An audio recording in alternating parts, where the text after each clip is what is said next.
Hello বন্ধুরা, আকাশবাণী কলকাতা, ক্যামেরাম্যানের পেট ব্যথা।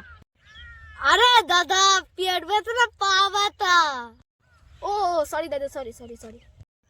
তো হ্যালো বন্ধুরা, আজকে এত ঠান্ডা পড়েছে যে আমাদের পুকুরের মাছগুলো সোয়েটার পরে আছে, কিন্তু ওই মাছগুলো পানি নিজে হার্ট ফেল করেছে কি মারা গেছে সেটা তো এখনো পর্যন্ত জানা যায়নি। কিন্তু বন্ধুরা, এত ঠান্ডা পড়ার কারণ কি আপনারা কিছু জানেন? স্যার স্যার দাঁড়ান, আমার বিশাল জোরে পাত লেগেছে। স্যার স্যার ক্যামেরাটা ধরুন, পেয়ে দিলে। আচ্ছা ক্যামেরাম্যান, আমি তোমার সাথে একটা কথা বলবো? হ্যাঁ স্যার, বলুন না বলুন না। তুমি সকালবেলা কি খেয়ে এসেছিলে? আজকে সকালবেলা বেশি কিছু খাইনি। তবুও কি কি খাইছিলে? ওই স্যার, বেশি কিছু না। 1 কিলো মুলো খেয়েছিলাম, 1 কিলো পরোটা, আর সঙ্গে একটা কাঁচা পেঁয়াজ। নয় স্যার, হ্যাঁ।